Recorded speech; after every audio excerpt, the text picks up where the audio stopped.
Howdy. Welcome to Stop Talk Ep.2. I guess I'll start by cracking what I bought. I've never had an energy drink fizz that much, holy shit. Cracking what I bought at the last truck stop, but I'm not actually at a truck stop, but I will be here for 4 fucking hours. So, whatever. I don't have anything else better to do, and I already slept all day, so we're here and we're doing this. So, as you might know, the winter storm happened this week. I was completely shut down on Sunday, which I couldn't make any of my loads because my first load was due to be delivered in Maryland from Ohio 1 a.m. Monday.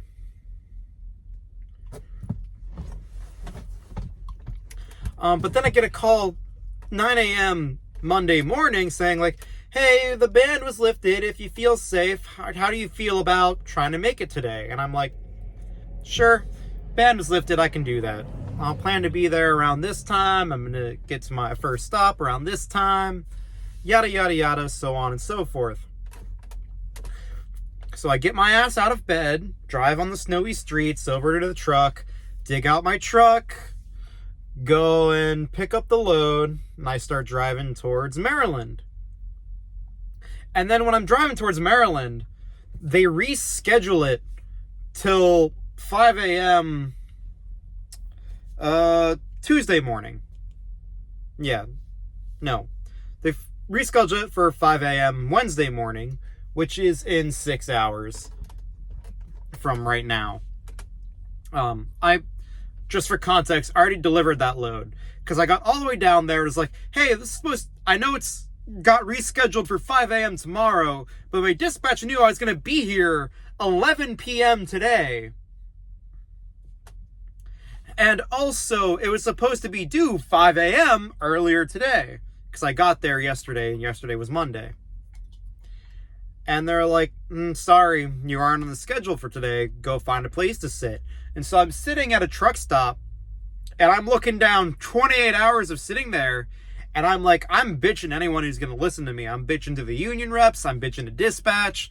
I'm bitching to our detention form.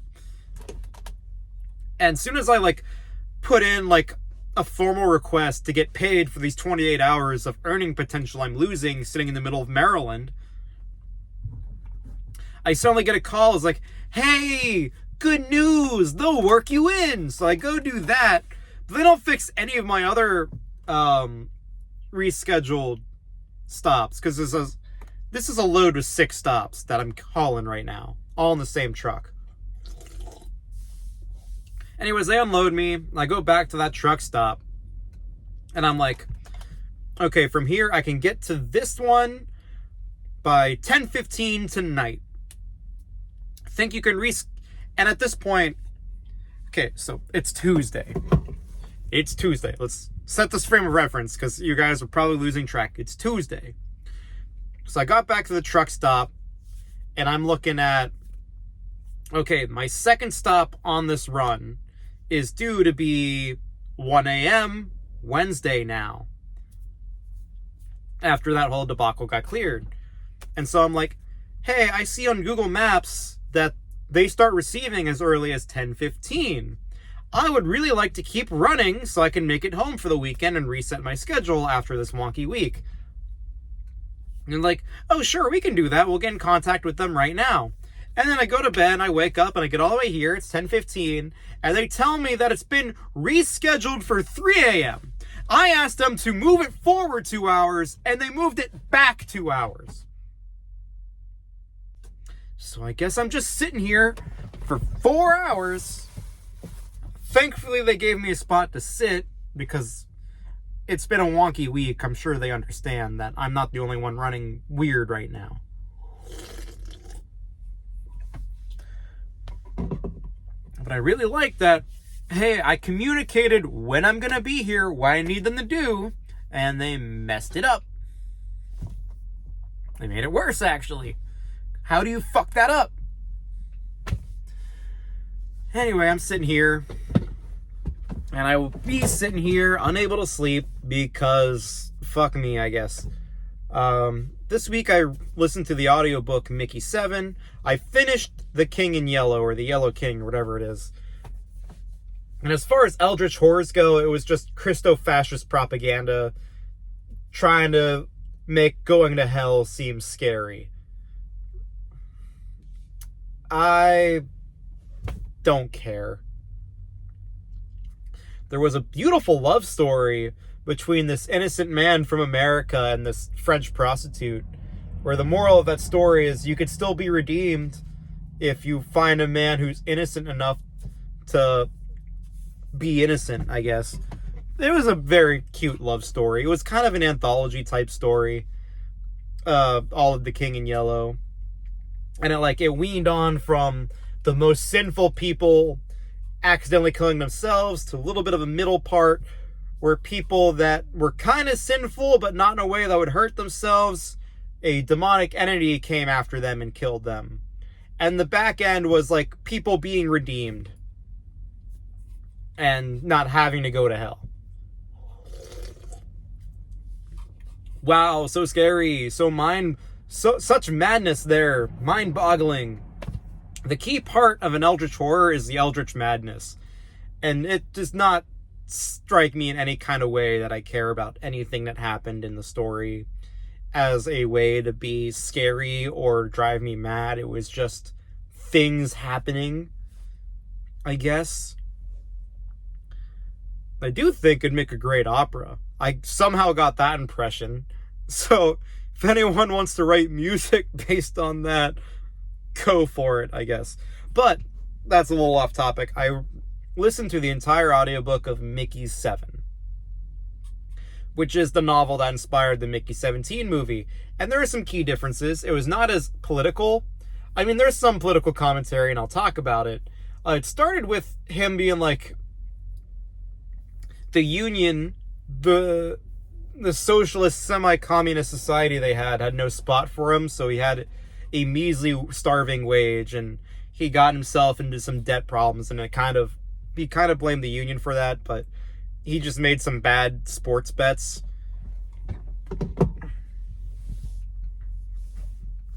And that's what motivated him to go on this colony ship. Now, he was a history buff, and being in a far future and a history buff gave you some insight to the only colonies that ever survive are the socialist and the communist ones, because the capitalist ones just start wars, and the libertarian ones hate each other so much that no one wants to help them when shit goes awry. And that's a very key part of everything, is that shit's going to go awry, and we need community to help that. Sorry, itchy nose.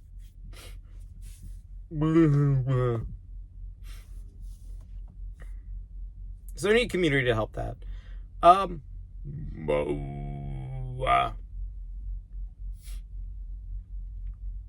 even though the key part of his character and the key moral of the story, where it's different from the movie, is not anything about politics or wars or anything like that. He has an innate skill for noticing the problems in systems, especially after he's become a living metaphor for chronic illnesses, and specifically the ones that are invisible, like invisible physical and mental illnesses like depression, physical illnesses like diabetes, that can be very invisible to your average person, but it's still very easy to make microaggressions against. And a key part of his character is that he had a duty to be chill about it. Like, the system still benefits him, but it has problems that work against him. And for the people that it's still benefiting, he can't criticize it enough to make sense, so he's kind of locked in having to be chill, because there's no good reason for him to complain about it. But there is still things that aren't working for him that are kind of impossible to fix. And then other people notice him and they get really angry about it. And he's just like, yeah, man, I know how you feel. It's like this and that. And yeah, we're good. And they're like, you don't get it. How are you're not angry enough about this shit. And he's like, I get it. It's not worth the energy. And that's to his credit. Not being worth the energy is not to say he didn't do shit. he just didn't have the energy to be too emotional about it. He was chill about everything, even up to the point where he was threatening to bomb his own colony. He was like, I don't even want to do this, but this is kind of just what has to happen, my friends. I don't know. You are trying to do something very evil here, and I just need to be listened to for once. Don't you think that's fair? So he's just kind of a paragon of being reasonable, even when he's irrational. Because he's lived a life where being irrational or being angry about things and frustrated just doesn't really work. Anyways, so that's the plot of Mickey7 the novel, and there's a sequel novel that, now that I've unpacked that, I'm gonna listen to on my next long drive.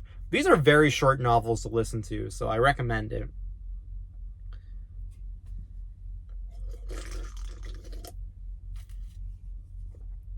I don't know what else to talk about.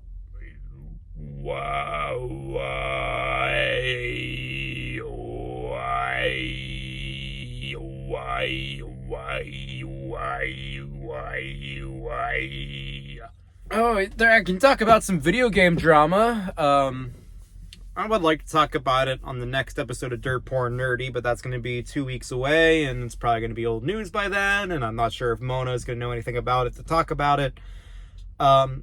Kingsman. This is the Marvel Rivals drama, if you've heard anything about that. Basically, there was this video game, Marvel Rivals, and there's going to be a tournament, budgeted out to $40,000. This is a miscommunication about that. The budget for the tournament payouts were $40,000, but first place only got $3,000, and it incremented down to last place getting $1,000.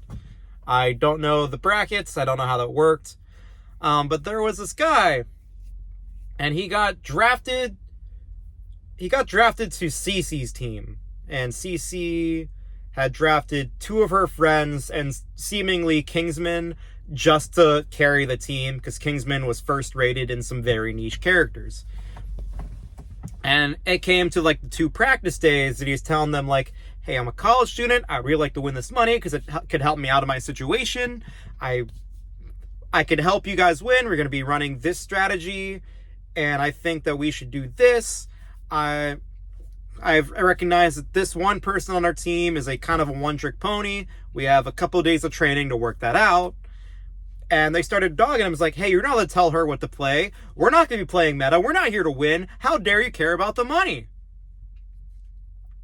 And besides everything else that came out, like how Cece is a racist and hates men, and how she's been threatening other members of the Marvel Rivals community to be excluded from creator projects in exchange for them not coming forward with any truth about any of the bad shit she's done. That all happened. But I want to talk about, because my channel is specifically working class politics, how the fact that Kingsman won this battle ultimately is very telling of how different our culture has been just in like the last 10 years. Because while this was going on, the major defenses that these girls gave is like, hey, Zaza's getting really upset with you attacking what characters she should play, and she's just getting sad. And Kingsman was like, I'm okay with that. Hey, if you need me to change characters, I can change characters. But they won't even let him do that because they needed him to play his best character to carry the team. And Cece was like, after like all this came out and Kingsman was starting to look like the bad guys, she was like, guys, you need to stop. I'm having panic attacks. And his one comment from someone that he considered a friend, but also on the team, her name was Lucy, was like, he compared everyone ganging up on them and defending Kingsman as like Palestine versus Israel, which was an out-of-pocket comparison, and she ended up defending that as like, hey, I have family in Palestine. How dare you attack me for that? I'm allowed to say those kinds of things. Which is ultimately like all the 3 girls that he was paired up with tried to like defend that an emotional standpoint was more important, first of all, more important than working through their issues in practice, but also more important than the money he needed to survive. Because that's what he wanted, was money to help pay off his student debt. And he explained that kind of up front. Is like, hey, I kind of need this money to work on my student debt. One of the members of the team was like, mocked him for only being in the money. The creator of the tournament didn't like him for only being in the money. Zaza's boyfriend made like a whole case. Shut up, GPS. Zaza's boyfriend made a whole document. Say a command. What word are you reacting to? Zaza. Boyfriend. Zaza's boyfriend. Zaza's boyfriend made a document? Ghost in my truck. So Zaza's boyfriend made a document of kind of taking clips out of context, or just providing clips and that didn't really defend his case, but had some like fanfic written next to them to make it sound like Kingsman was a bad person, and he sent it over to the tournament organizer. And the tournament organizer made a hasty decision based on that document to kick Kingsman out of the tournament, out of any opportunity for the running. And after all this happened, Kingsman made a video. Was like, hey, I try to be respectful. Don't come after any of these people with hate. I'm just going to defend my case. Zaza's boyfriend was like, hey, I did this behind Zaza's back because I didn't like seeing people attack her. I thought this would end the drama. It just made it worse. That's my bad. All hate should be pointed at me. And the tournament creator is like, I made a decision too hasty. I know when I fucked up, and I fucked up. I should never have kicked him out of the tournament, and I'll keep that in mind going forward, that I need to be careful about my hasty decisions. Well, all three of the girls spent like a whole week being like, Kingsman's bad for this, that, and the other thing, and he was targeting us, and he's bullying, he's making a very toxic environment, and the vibes are off, and vibes are very important to a team player. And then they just kind of got, the community kept throwing their lies back in their face, digging up dirt on them, including finding out that for years now that they have been excluding people from the community to, as a way to avoid taking accountability for their actions. And even going back like a long time ago, back when a game called Smite was really popular, which was a similar hero, like a hero arena game, where they have DMs from her talking about how much she hates men and how much she hates black people. So it eventually devolved into, okay, they can't take accountability. These three girls can't take accountability for this because they hate men and they hate black people.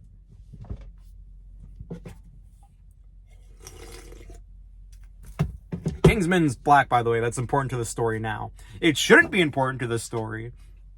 And I was very hesitant to make this about a gender thing in the first place, but it clearly is to the three ladies. So, you know. And they did eventually make formal apology statements that made it almost sound like they're taking accountability, but people quickly tore them apart for their lies. And all the videos I've seen on this are an hour and a half long, so I'm not going to bore you with the details, and you can not believe me if you don't want to believe me. But I wanted to bring this out to, like, we're in a cultural point right now where money is more morally valuable than emotions. And that is to say that, like, if everyone was fed, housed, and had enough money to survive, and they could pursue their dream jobs and go to college, Kingsman would have lost, and that would have been morally acceptable. I mean, the hate for his race and gender would not have been acceptable, but he was legitimately panicking about, oh, they're throwing this to keep this money away from me. I need this money. And if we lived in a place right now where money was easy to come by, that could have turned really back badly on him for only caring about the money. But right now we live in an era where it's very reasonable to care about the money And so their emotional debates didn't have as much water as him trying to get through college, especially since these three other creators were much deeper, which were much more successful Twitch creators, making enough money to compensate for losing this competition should they lose, which is not a luxury Kingsman had, as he was only getting about 100 viewers a stream, not enough to start making that $3,000 price point. Obviously, now that the drama's over, he's made that well over because people found out about him and all the bullying he got.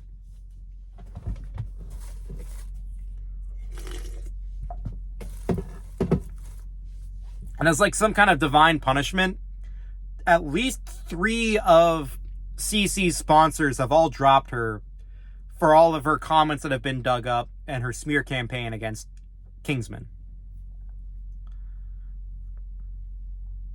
But I'd like to say, if she did not bring race and gender into this, just 10 years ago, it would have been fair for her to win, because 10 years ago, and it wasn't great, and part of this is because 10 years ago, there wasn't as much of an internet indie hold on all the information going around. It was still controlled by the TV. But also 10 years ago, things were more affordable enough that this wouldn't have been good grounds to stand on. Go back 20 years, leading up to the 2008 housing crisis. I shouldn't say leading up to. After the 2008 housing crisis, which was the most recent point in American history where houses were affordable, coming out of that, after we fixed that problem, Kingsman would have had no grounds to stand on.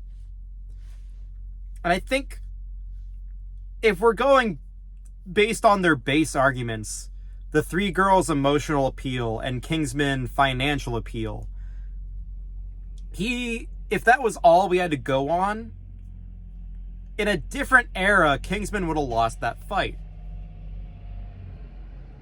But because we're in an era where it is much more morally valuable, like I said before, for financial concerns to be a real concern over emotional concerns, he won that fight.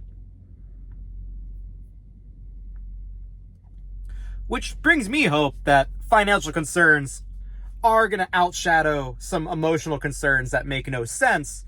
I could probably get in depth with it with Mona on our podcast, Dirt Poor and Nerdy, about what leftist purity is and how it's toxic.